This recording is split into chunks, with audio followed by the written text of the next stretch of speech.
Bagaimana menghancurkan Joko Widodo? Kita tahu betapa kecilnya otak Joko Widodo.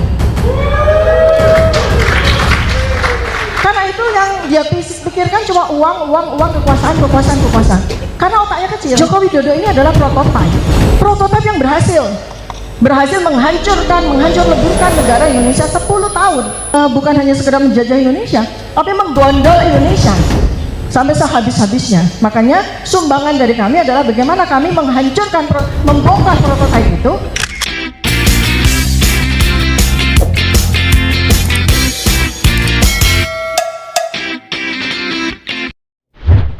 Assalamualaikum warahmatullahi wabarakatuh. Salam waras, salam akal sehat, doa sukses dunia akhirat untuk Sobat UWS semuanya.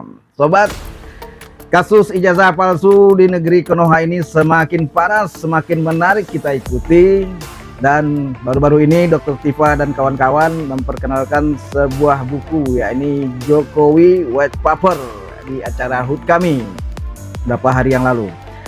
Dr. Tifa ini belak-belakan mengatakan otak Jokowi itu kecil, tapi mampu merusak tatanan hidup bangsa Konoha saat ini, guys.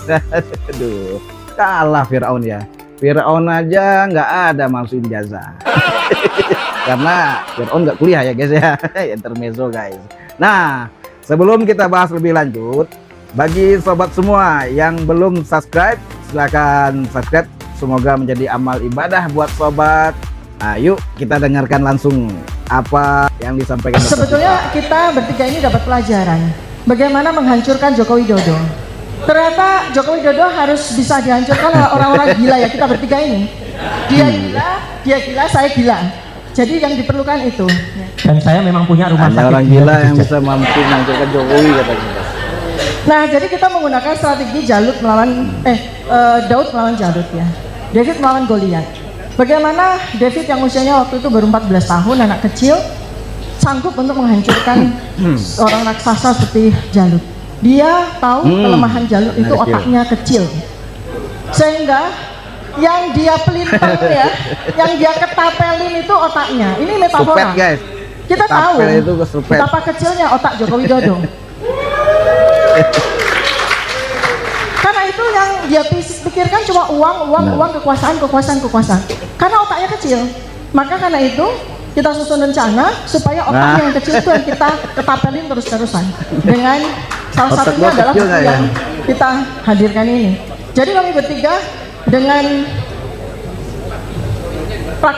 kepraktisan, saya nggak bilang kepakaran ya. Walaupun sahabat saya, adik saya ini mutiara yang luar biasa, Black Swan. Beliau ini sudah menghasilkan 800 buku. Nah, ini ya, saya teliti otaknya. Jadi beliau ini melakukan analisis terhadap otaknya Jokowi menggunakan dokumen-dokumen yang kemudian dengan digital forensik itu dibedah sampai sedetil-detilnya. Mas Roy dengan kemampuan telematikanya itu melakukan pembedahan dengan ilmu telekomunikasi, media, dan informatika. Saya dengan ilmu neuroscience behavior saya melakukan bedah otak melalui perilaku, narasi, kata-kata, body language dari Joko Widodo selama 10 tahun kami melihat dari berbagai video. Nah, sedikit saja kalau dari sisi ilmu saya. Kalau kita melihat bagaimana narasi Joko Widodo, we walk the talk. Ya, kemudian bagaimana narasinya selama ini, bagaimana body language-nya, bagaimana face language-nya, bagaimana dia tersenyum, bagaimana dia bicara, bagaimana dia mengernyitkan kening dan sebagainya, itu sangat tidak konsisten dengan ijazah sarjana. Nah, ini yang kami temukan dengan metode yang kami lakukan dan insya Allah bisa dibaca oleh semua orang valid. Nah, persoalan besarnya adalah Joko Widodo ini adalah prototipe yang berhasil menghancur leburkan negara Indonesia 10 tahun. Nah, alangkah sangat bahayanya kalau prototipe ini nggak kita bongkar sampai sedetil-detilnya, karena khawatirnya nanti prototipe yang berhasil ini akan terus dijadikan sebagai sebuah model bagi bagaimana menghancurkan Indonesia berikutnya. Dan kita sudah lihat baby neponya itu prototipenya Pak Joko Widodo. Dan bagaimana selanjutnya tadi saya sudah mendengar dari para ahli mengatakan ya memang betul bahwa tujuan menciptakan prototipe bernama Joko Widodo itu adalah untuk menghancurkan Indonesia. Bukan hanya sekedar menjajah Indonesia, tapi menggondol Indonesia sampai sehabis-habisnya. Makanya sumbangan dari kami adalah bagaimana kami menghancurkan, membongkar prototipe itu dan menjadikan sebuah narasi yang bisa dijadikan pelajaran bagi semua dari kita, sehingga kita nanti akan bisa mengidentifikasi apakah model yang dilakukan yang berhasil oleh Joko Widodo ini tidak lagi terjadi di masa depan. Jadi berdasarkan penelitian kami yang bisa juga di-challenge oleh peneliti lain itu kami tuliskan di sini ya. Di sini membuktikan bahwa teknologi yang dipakai di dalam mencetak lembar pengesahan bukunya skripsi bagus Joko nih, guys. Widodo Ini belum ada kita tahun baca, 1985 karena kami analisa dengan fitur-fitur word Hasil processor riset mereka yaitu ini bukunya. proportional spacing maupun kerning itu hanya ada di dokumen yang dihasilkan dari sebuah word Karya ilmiah. processor cerdas bernama Word Document. Kalau tebakan kami itu dibuat tahun 2003 sampai 2004 dalam Microsoft XP.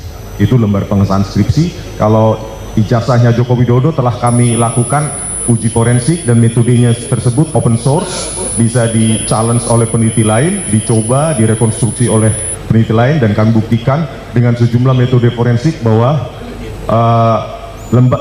ijazah dari Pak Jokowi itu tidak identik dengan ijazah dari setidaknya satu orang, yaitu Pronojiwo, dalam hal overlapping detection, bagaimana tumpang tindih huruf dengan watermarks, bagaimana susunan lapisan visual, bahwa di ijazahnya Pak Jokowi itu sangat janggal, yang seharusnya adalah huruf dulu baru watermarks logo UGM, tetapi di dalam pada ijazah Pak Jokowi itu justru sebaliknya, yang gampang dimodifikasi, yaitu watermarks dulu baru huruf. Jadi banyak sekali metode di sini yang tidak bisa saya jelaskan, mudah-mudahan dibeli. Wajib punya Supaya, nih kita nih. Bagi yang ini kritis harus semoga bisa belajar ada dengan acara ini berikutnya yang bisa kita seminarkan. Jadi Itu aja, Pak. bukunya ini dijual atau di open source juga? Oh, dijual. Oke. Bagaimana Bu di open source? Ada biaya wajar lah beli ya, tinta, kan beli ada. kertas. Oke, clear ya. Iya, iya. Jadi nanti Untuk beli langsung ke, wajar. yang bersangkutan ya. Dan Gua pengen saya banget akan nih beli nanti bukunya. pada Insya Allah sebagai penutup, grand launchingnya akan kita selenggarakan 9 hari lagi, Ya. yaitu pada tanggal 27 Agustus, tempat dirahasiakan. tempat Jakarta. Oh, Jakarta. Ya, tidak di Jogja, dan Ya. tempat di Jakarta. Dan nanti setelah itu, insya Allah mohon doanya bapak-bapak semuanya, Jenderal Senior, Ibu-ibu juga. ibu-ibu juga, kita akan distribusikan ke 25 negara dengan bantuan dari FDI, Forum Diaspora Indonesia. Oke. Terima kasih. Wassalamualaikum warahmatullahi wabarakatuh. Ya.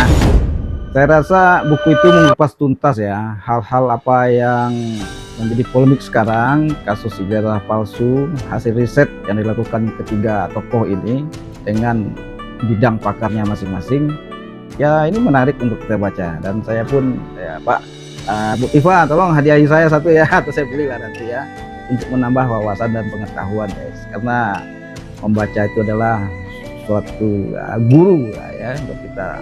Rajin baca, banyak ilmu, banyak hal yang kita ketahui ya kan dengan membaca itu. Nah ini guys, saya selaku warga Konoha juga berpendapat begini guys ya. Kenapa ini berkepanjangan kasus ijazah palsu ini terus-terusan, bahkan sudah ada korban ya, dikriminalisasikankah judulnya atau apakah judulnya ya kan, sudah banyak kita lihat.